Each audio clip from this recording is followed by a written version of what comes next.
Bom dia, meu nome é Lucas, sou residente de terapia intensiva pela HT, Cefet. Então eu vou falar um pouco sobre um artigo ali sobre utilização da reposição de fluidos no choque hemorrágico em decorrência do trauma.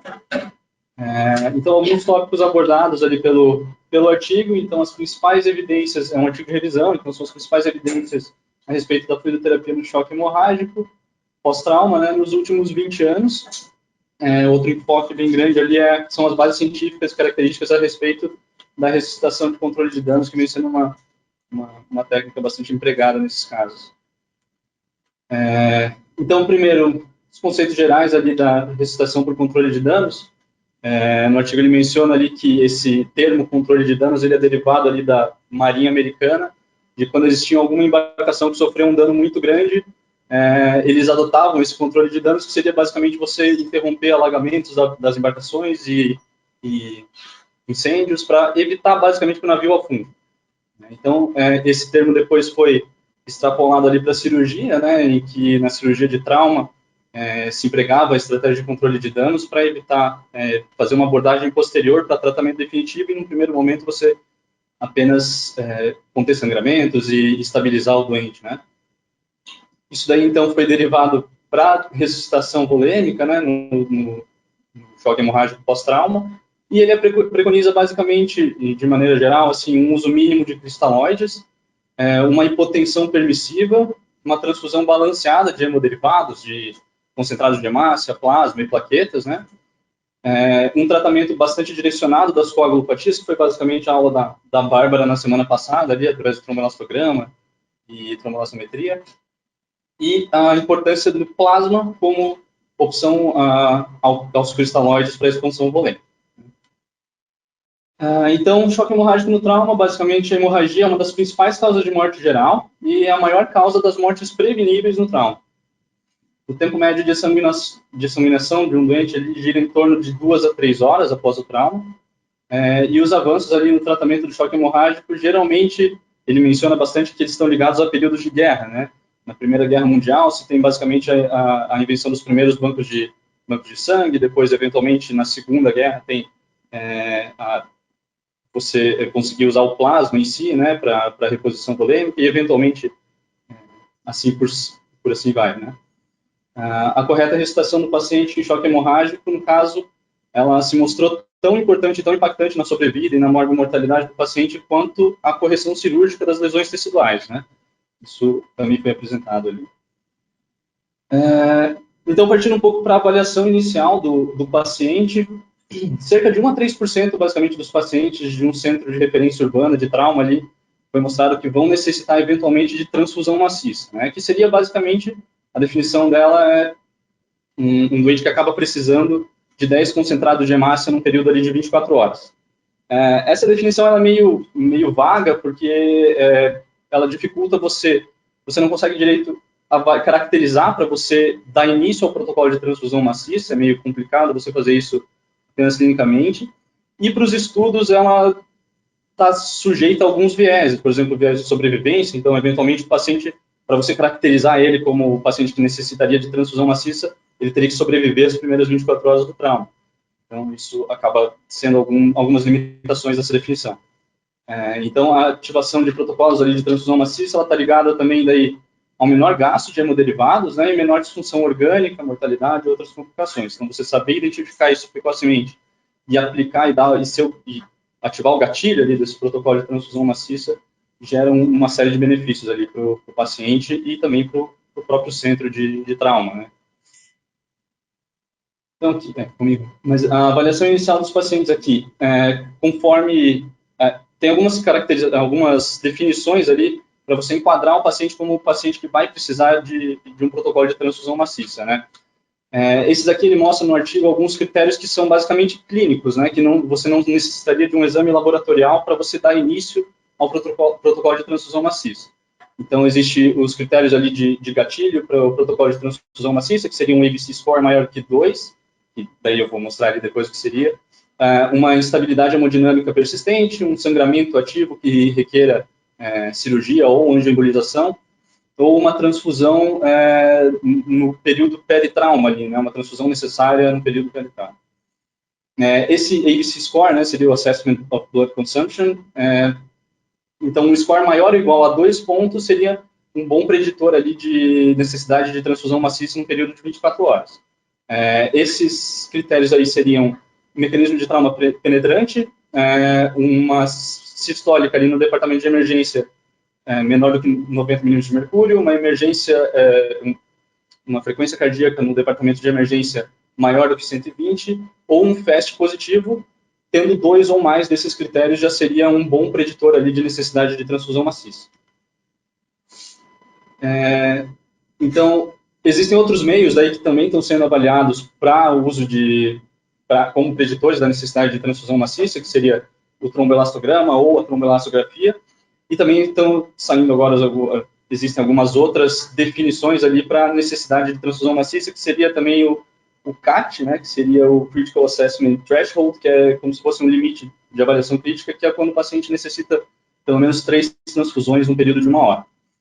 Pacientes que necessitam isso, né, ou que entram em CAT várias vezes durante o manejo do trauma, eles acabam sendo associados a um pior desfecho e você acaba tendendo a priorizar uma cirurgia de controle de danos do que uma cirurgia de tratamento definitivo, né? Então, aqui daí alguns pilares, como mencionado anteriormente, né, da ressuscitação de controle de danos, que seria minimização do uso de cristalóides isotônicos, uma hipotensão permissiva, transfusão de uma razão balanceada ali de hemoderivados, e um tratamento direcionado das coagulopatias. Aí eu vou especificar agora um pouquinho cada um deles ali, o que ele traz de informação, né? Quanto à minimização do uso de cristalóides, então, os cristalóides isotônicos, antigamente eles eram bastante usados na ressuscitação volêmica do paciente em choque hemorrágico por trauma, porém, aí, com o advento da cirurgia de controle de danos, foi visto que pacientes que eram submetidos a uma ressuscitação volêmica com uso de cristalóides, eles acabavam evoluindo com mais edema de alça, mais síndrome compartimental abdominal, disfunção de múltiplos órgãos e aumento da mortalidade. Foi visto também, constatado significativamente um aumento da mortalidade com reposições que são acima de 1,5 litros de cristalóide isotônico e um aumento da mortalidade também com a reposição maior a 500 ml no pré-hospitalar em pacientes sem hipotensão. Então, pacientes com hipotensão, acabou que não demonstrou nenhuma alteração significativa, tanto para melhor quanto para pior, não fez diferença. Porém, nos pacientes que não apresentavam hipotensão e que faziam reposições maiores a 500 ml, acabava tendo um aumento ali da mortalidade. Quanto aos cristalóides hipertônicos, então, tinha uma premissa boa ali por conta da diminuição de edema, de disfunção endotelial, de edema intracelular, e talvez você prevenir algumas disfunções orgânicas. Porém, nos estudos que estavam sendo conduzidos, eles acabaram sendo interrompidos basicamente por futilidade, porque eles acabavam não demonstrando nenhuma diferença ali de mortalidade, e eventualmente depois foi demonstrado que essas soluções elas acabavam piorando a coagulopatia na admissão, quando comparadas a outras soluções na ressuscitação pré-hospitalar. Quanto à hipotensão permissiva, daí que seria um outro pilar da ressuscitação por controle de danos, seria você manter uma pressão mínima que permita a perfusão tecidual, porém que não agregue risco de sangramento. E elevações ali da pressão arterial antes do tratamento cirúrgico de lesões, elas podem comprometer a integridade daquele coágulo e acabar eventualmente piorando o sangramento, né? Ele fala que não se tem ainda um limite exato de uma faixa ali de PA, de pressão sistólica, que seja segura, ou por quanto tempo essa pressão deve ser mantida assim, e por quanto tempo o custo ele pagaria o benefício, né? E daí também ele menciona que você precisa ter uma atenção especial a pacientes que somam choque hemorrágico traumático ali de origem extracraniana, né? Então, pacientes com TCE, que tem um TCE associado, sabe-se que mesmo um episódio de hipotensão já vai aumentar substancialmente a mortalidade por prejudicar ali a perfusão cerebral, né? Quanto ao uso do plasma, aí parte para a otimização do uso de hemoderivados, né? O plasma, existe uma evidência importante ali de que quanto maior a razão de plasma concentrado de hemácia nas primeiras 24 horas do trauma, menor seria a mortalidade, né? Então, foram feitos alguns estudos comparativos de 1 para 3, 1 para 2,5 e 1 para 1,4, um plasma, no caso, para 2,5 concentrado de massa, ou para 1,4 concentrado de massas, e quanto maior seria esse ratio, então, quanto mais plasma você usasse para menos concentrado de hemácia, a mortalidade ela vinha caindo significativamente, estatisticamente significativa, e uma queda bem importante, na verdade. Sugere-se daí, ainda não se tem muito claro a explicação fisiopatológica do porquê que o plasma seria tão benéfico, mas algumas explicações seriam a capacidade de você restaurar a volemia e, ao mesmo tempo, acabar mitigando a coagulopatia e a hiperfibrinólise, né? Existe também daí muitas questões logísticas ligadas ao plasma, né, que afetariam a disponibilidade, por exemplo, da transfusão imediata.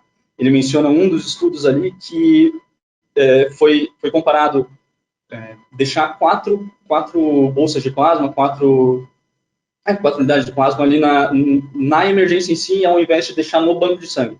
Só o fato de você tirar isso do banco de sangue e deixar disponível ali, já fez com que a mortalidade ali do doente que chegasse em choque hemorrágico na emergência caísse bastante. Porém, a gente sabe que o plasma ele vai durar muito menos tempo se você armazenar ele no centro de emergência ao invés do banco de sangue. Tem toda a questão do plasma congelado, que ele dura até ali 26 dias, né, quando armazenado, mas o plasma ali, a partir do momento que ele é descongelado para uso, ele tem uma duração bem menor, né? Então, e foi constatado também ali que centros de trauma de alto nível, eles tendem a ter uma capacidade de fornecer plasma para o paciente que necessita de uma maneira muito mais rápida. Isso daí tem um impacto bem significativo na diminuição da mortalidade, né, e na qualidade assistencial desses centros de trauma. Quanto a plaquetas, então, daí, mesmo muito semelhante ali à questão do plasma, então, quanto maior a razão de plaquetas para concentrado de hemácia nas primeiras 24 horas, a mortalidade vai cair significativamente. Importante frisar que isso daqui também é só nas primeiras 24 horas do trauma. A partir de 24 horas do paciente, se ele reentrar em choque hemorrágico, se você necessitar transfusões, esse aumento do ratio não vai ser transferido numa diminuição da mortalidade. Então, o guideline atual daí da American College of Surgeons com trauma recomenda basicamente uma férise de plaqueta para cada 6 concentrados de hemácia, que foi falado ali na outra aula, né? Uma férise, no caso, que vale basicamente 5 a 6 unidades de plaqueta. Quanto à transfusão sanguínea integral, ele menciona isso também no artigo, mas não é uma técnica que tem um uso ali cotidiano muito aplicável, não é muito fácil você usar a transfusão sanguínea integral. Não sei se tem um outro nome em português, eu não consegui achar isso. Transfusão de sangue total. Sangue total, Sangue total. Então, é uma terapia que parece ser promissora justamente por ela ser relativamente mais fisiológica, né?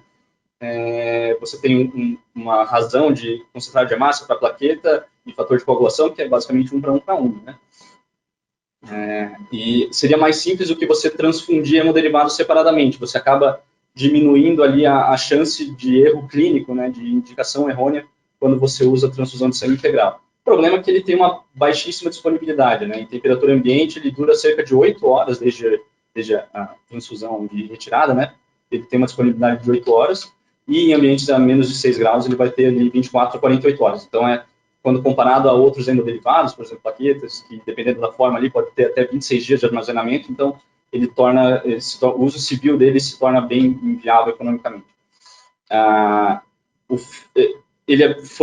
maioria das pesquisas, na verdade, que eles investigaram ali, transfusão de sangue integral, era ligado a períodos de guerra ali, e transfusões, período que você tinha uma certeza de que os pacientes iam precisar de transfusões, e você conseguia ter esse tempo ali de armazenamento ainda era efetivo, mas no uso civil ainda é um pouco inviável. Até o autor do artigo, ele menciona que eles estão fazendo um estudo agora com transfusão de sangue total.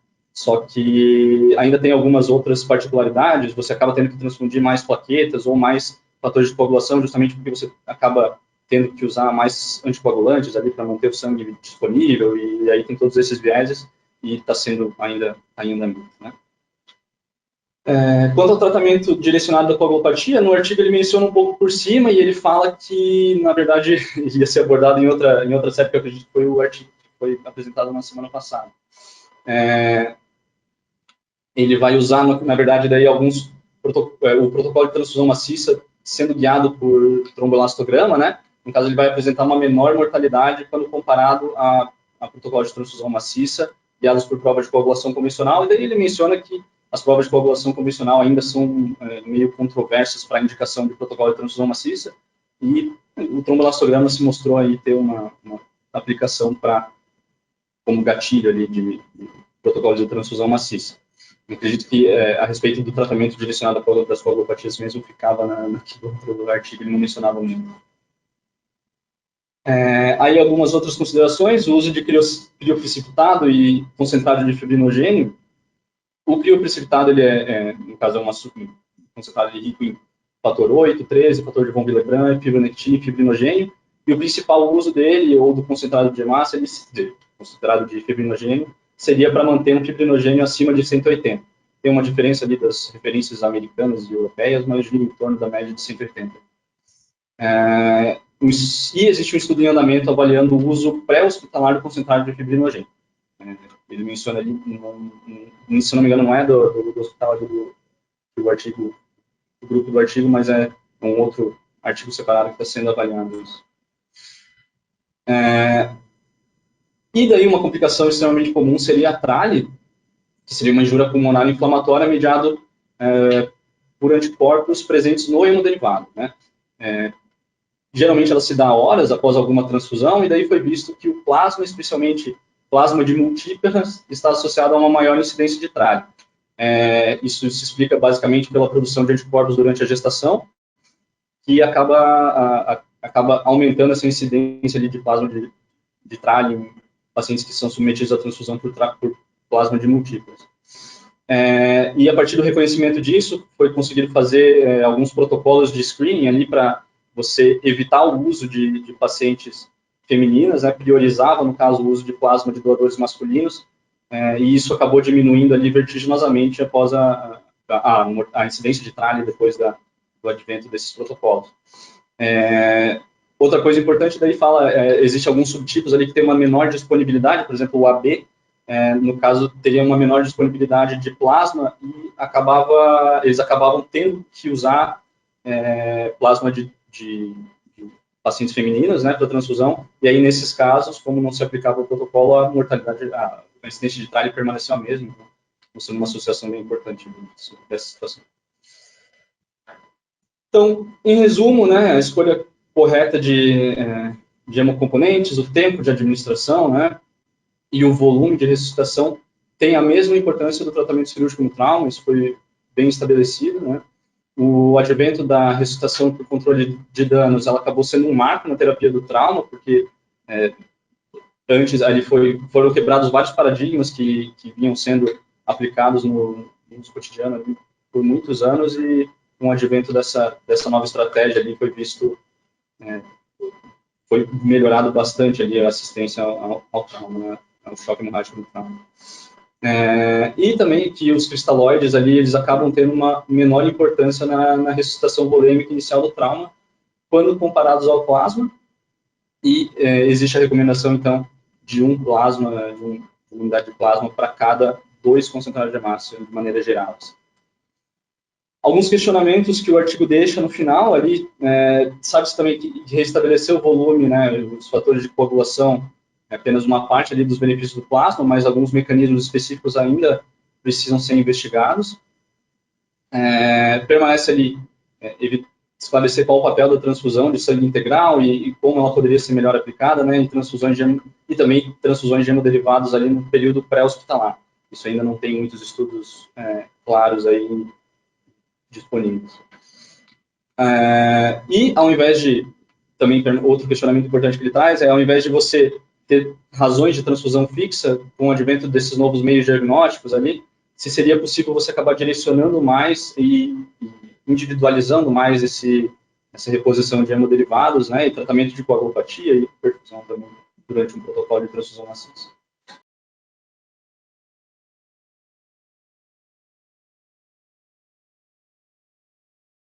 Então, na verdade, eu acho assim, a respeito disso que você falou, Glória, acho que são duas coisas. Primeiro que, às vezes, a gente pega o doente num segundo momento, quando ele está na UTI, né? Isso aqui que foi colocado, quando o doente vai transfundir, fazer, quando ele chega no hospital. E aí, enfim, você vai começar a fazer as caixas. Lá aqui no hospital a gente tem o protocolo de transfusão maciça, quando ele é ativado.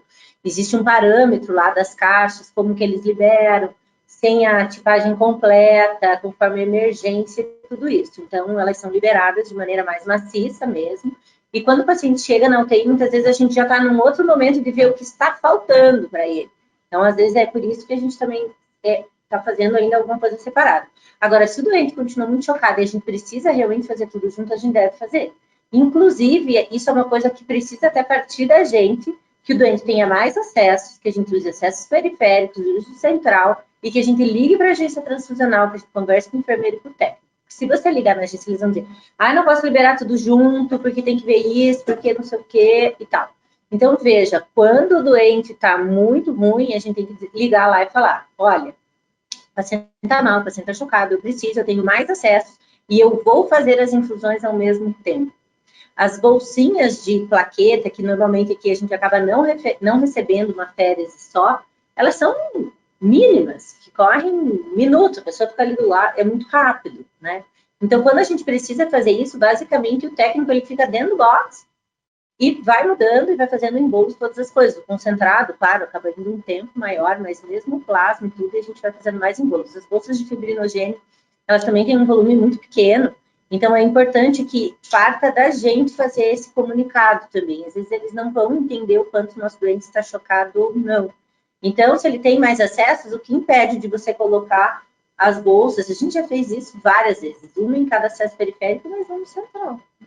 Né? Um central com 3 vias, uma sedação para droga, a gente usa, né? Eu acho que isso é importante, sim. E vai do tipo do doente, como ele está no momento e qual a gravidade e o que a gente precisa transfundir. Mas a gente deve, se o paciente está mal, fazer tudo junto, sim. A plaqueta é o que normalmente vai acabar fazendo separado, até porque a gente não tem plaqueta fisicamente no hospital.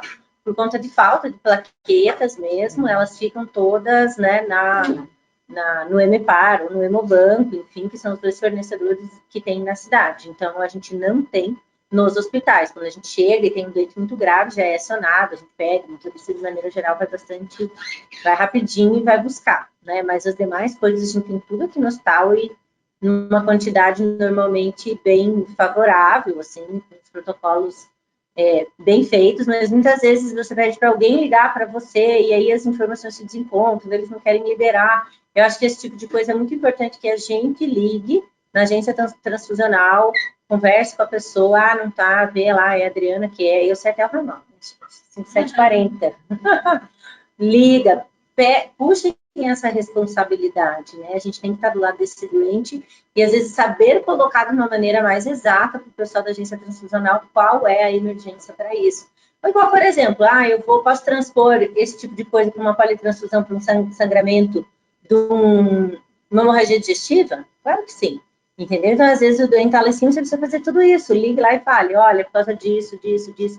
E eles vão acabar muitas vezes, mas é hemoglobina. Não, é um choque hemorrágico, aconteceu isso.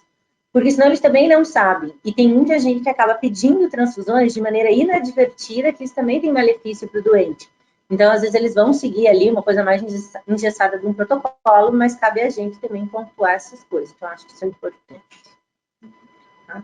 Em relação ao geral, muito boa aula, obrigada. E isso aqui é de extrema importância, né? Aqui, vocês vão ver muito doente com controle de dano, é o que a gente realmente tem bastante ali, então todas as UTIs acabam recebendo, na verdade agora mais até as outras duas, porque a UTI da mulher tem menos, e realmente é mais difícil você ver uma mulher, porque acaba sendo muito mais aqui na nossa realidade, ferimentos de arma de fogo e ferimento de arma branca, né, que a incidência é muito menor, né, no sexo feminino. Então, é importante a gente entender de que a cirurgia de controle de danos, ela tem basicamente 2 objetivos, que é controlar a hemorragia e a contaminação da cavidade. Tá? Ela tem esses 2 objetivos. E fazer uma cirurgia abreviada para que o paciente não esteja tão descompensado, porque não vai resolver você fazer os controles definitivos, visto uma hipoperfusão, acidose, lactato alto, que nada do que você fizer naquele momento vai conseguir vai ser uma cirurgia que vai durar mais horas, o doente vai ficar pior e você vai ter todas as complicações. Né? Não há motivo algum para você fazer uma anastomose com um paciente em choque acidose. Isso vai evoluir com fístula, não há dúvida em relação a isso. Então, por isso que são as indicações, assim como o controle da hemorragia, né? Você vai tamponar lá tudo, vai fazer as transfusões e estabilizar o doente. E o termo veio, sim, da Marinha Americana, por causa da Primeira Guerra, em relação a esse controle de dano dos navios. É uma coisa bastante interessante aí, da onde que veio historicamente. E depois da implementação, né, de rotina da cirurgia de controle de dano, a mortalidade mudou muito no trauma, né, principalmente a partir da década de 90, e principalmente começou muito na Colômbia, por isso a Bolsa de Bogotá, que eram antigas, né, eles pegavam a bolsa da diurese, né, aquela bolsa da diurese, corta e usa aquele plástico. Inclusive, quando eles não fazem a vácuo aqui, eles usam ainda aquilo. E o nome é Bolsa de Bogotá, pelo uso na Colômbia, porque na década de 90, todas as ações do tráfico e tudo, tinha uma violência muito grande na Colômbia, e é daí que vem o termo, tá? Então, e o Rotono, que foi o cara que mais descreveu isso, em 1991 e 1992, são as maiores publicações, com o N de casos que começam a mostrar toda essa melhora. Nessa época, ainda era uma época onde se usava muito cristalóide, tá? Litros, 10, 15, 20 litros de cristalóide. E depois começou a ver que veio o que a gente conversou na semana passada, que a impressão que se tinha era que a gente só tinha a coagulopatia do trauma, que era secundária a essa diluição. Porque você dava muito soro, você diluía os fatores de coagulação, então vamos dar sangue. Então você diluía, fazia acidose hiperclorêmica, e aqui um dos objetivos também que a gente sempre tem, e faz parte dos pilares da cirurgia de controle de dano, é tratar ou prevenir a tríade da morte, que é hipodermia, coagulopatia e acidose, né? Elas interferem na coagulação, com pH alterado, com temperatura alterada, inibem a ação dos fatores, diminui o débito cardíaco, então, vasodilata, então você só joga mais problema no doente que já está chocado. Então, eles usavam muito soro, daí achou que era só a coagulopatia disso e secundária a acidose hiperclorêmica. E aí que eles começaram a coletar os coagulogramas dos pacientes no pré-hospitalar antes de ter recebido soro ou sangue, viram as alterações, e por isso começou a se estudar esses outros mecanismos inflamatórios da coagulopatia aguda do trauma, e se juntou, viu, que você tem, e ainda você tem dois mecanismos, né, você tem basicamente duas vertentes principais de coagulopatia do trauma, mais a diluição e a acidose hiperclorêmica, então você tem todas essas vertentes, né, e a ativação de proteína C, com hiperfibrinólise, e aí que veio pela hiperfibrinólise em 2010 o FAST-2, que colocou aquele estudo enorme de fazer o transamin, né, o astranexâmico, em até 3 horas do trauma. Então, vocês vejam que tudo que se coloca é muito precoce, né? Então, a maior causa evitável aqui de mortalidade é o choque hemorrágico. Então, o quanto mais precoce você fizer, isso muda muito o destino do doente. Então, quando a gente está na UTI, teoricamente, a gente só deveria estar complementando o que acontece, que é o que a gente vê basicamente hoje. Há 10 anos atrás, a gente começava a transfundir os doentes, a gente recebia doentes com 15 litros. Era, nossa, um edema, esclera, era a alça super distendida, então você vê uma mudança muito grande. E é claro que essas proporções fixas, de alguma maneira, você vai estar desperdiçando alguma coisa, porque você não está fazendo absolutamente guiado. Né? O TAP, a PTT é muito superficial. A gente já vê isso, inclusive para os hepatopatas, né? Isso não mede nada. Né? E ter um número absoluto de plaquetas também não sabe se elas estão funcionando, porque na acidose é tudo pior também. E para você fazer os testes, você corrige o pH. Então também vai te falsear muita coisa. Então, seria o ideal a gente poder, claro, guiar intramelastograma, intramelastrometria, mas quando o doente chega e tem um choque grau 4, não há dúvidas de que ele vai precisar de sangue e a gente tem que começar isso. Algumas das variáveis que também podem ser usadas e hoje são muito mais usadas são as variáveis de perfusão para você indicar tanto transfusão maciça quanto cirurgia de controle de dano. Não necessariamente todo doente que tem transfusão maciça tem controle de dano, pode ser várias fraturas de ossos longos, fratura de pelve, enfim. Mas o que está mais associado, sim, são traumas abdominais. Então, você ter esses scores, como você mostrou, o ABC ele é um dos mais difundidos, inclusive esse foi o score utilizado naquele estudo que coloca as proporções fixas de 1 para 1 para 1 e 1 para 1 para 2 de transfusão, é esse score que foi utilizado.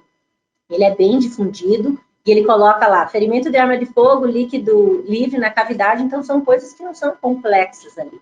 Ou quem não tem o FAST, tem o choque index também, que eles usam até os valores do choque index para classificar em choque em classe 1, 2, 3 e 4. O base excess da GASE. Então, existem várias coisas que a gente pode fazer. Resta saber o que a gente pode adotar no hospital que a gente está. Aí eu não tenho nada, tenho o choque index. Pronto. Ou consegue fazer uma GASE e ver o base excess, né? Até o paciente chegar. O lactato, ele demora mais horas para alterar. Então, nesse momento, muitas vezes não é tão bom. E muitas vezes acaba que a indicação da cirurgia de dano vem da experiência do cirurgião, né? O cara já olha aquilo ali, mas a gente teoricamente não deveria embasar só nisso. Se vê que quanto vez mais, mostra mais é que o cristalóide é muito prejudicial. Então, não tem mais aquela questão, a TLS também já mudou, de que vai fazer 2 litros, né? Isso não existe mais, então a gente não deve fazer. Inclusive, a hipotensão permissiva, que é um dos pilares, ainda não se tem tudo bem exato como deve ser. O que é mais aceito hoje em dia é pressão arterial sistólica de 90, ou se você está no ambiente pré-hospitalar, é até ter o pulso radial palpável, porque em torno de 80 a 90 é que você vai passar a ter o pulso radial palpável.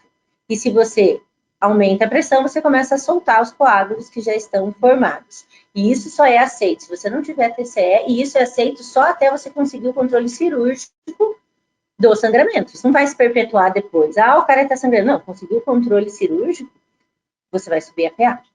E muitas vezes, quando você sobe a PA, você solta outros coágulos e começa a ver outros focos de sangramento também. Então, é importante ver isso, e isso que a gente já comentou, que às vezes acontece até na UTI, o paciente chega e começa a sangrar pela peritoneostomia. Então, é um dente complexo que a gente tem que estar em cima, a gente tem que ser muito rápido, né, em relação a tudo isso, tem que ser muito ativo em relação a seriar os exames, falar com a agência transfusional, entender o que foi feito na cirurgia e preparar o doente para esse segundo momento cirúrgico dessa abordagem, é onde a gente gostaria que esse seja a segunda e a cirurgia definitiva, onde tudo possa ser restabelecido, todo possa ser feito e fechamento da cavidade para poder tirar a sedação. Agora, se a gente faz litros de soro, doente desce quadrado, ele não vai conseguir fechar, né, a peritoneostomia. Tem muito edema, então você vai fazer síndrome compartimental abdominal. E você pode ter síndrome compartimental abdominal mesmo com peritoneostomia, porque às vezes a peritoneostomia é pequena e a gente não está avaliando isso também. Então, medir pressão intraabdominal é uma coisa que a gente também esquece bastante para esse tipo de doente. É importante, a gente só olha lá, tá bom, enfim, é importante a gente ver. Que nem hoje a gente tem um doente lá que é uma peritoneostomia de um paciente que precisou reoperar porque ele fistulizou um paciente com um abdômen agudo obstrutivo. Ele fistulizou, desse tamanho, esse doente precisa da pressão intraabdominal. Então, tem várias, né, coisas que são de extrema importância para esses doentes. Agora, quando você tem associado a isso um TCE, aí é bem complicado, tá? Realmente. Outra coisa, em relação à definição, né, de transfusão maciça de mais de 10 concentrados de massa, isso acabou pegando muito porque a maioria dos trabalhos de trauma, eles são todos retroativos. Então, é o jeito com que você encontrava na revisão de prontuários de entender que aquele doente fez transfusão maciça. Então, por isso que esse conceito ficou muito retroativo, porque a maioria da literatura que a gente tem, ela é retroativa. Daí não adianta. Esse cara vai fazer transfusão maciça? Bem, não sei, né, ele acabou de se acidentar, então o que eu vou usar? Sim, necessidade de 3 concentrados em 1 hora, algumas vertentes 4 concentrados em 2 horas, base excess mais negativo do que menos 10, tá? São todos indicativos de necessidade de transfusão maciça, tá? O ABC, então, esses scores, eles podem ser usados com esse intuito também de predição de transfusão maciça.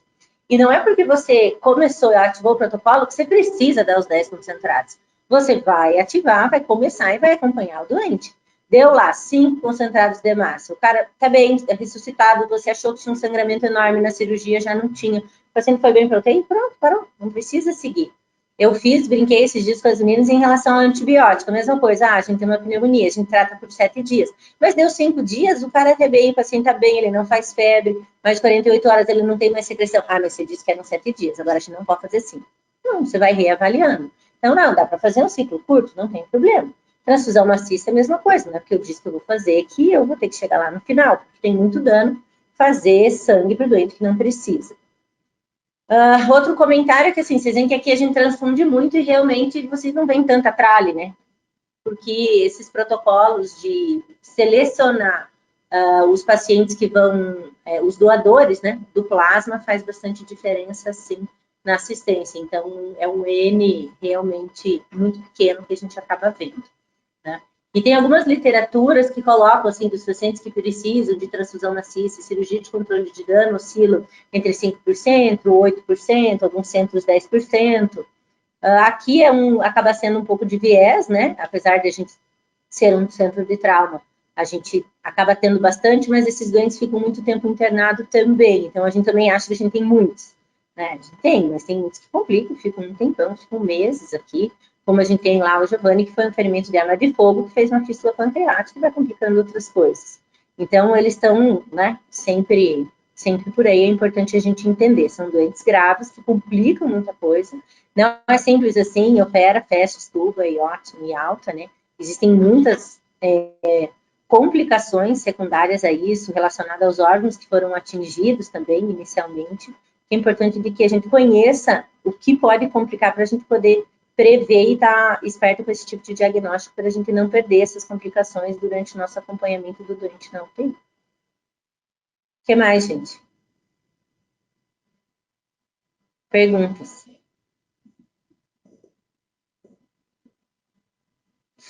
Uma coisa, lembrei que você colocou no final de ser um plasma para cada 2 concentrados de hemácia, né?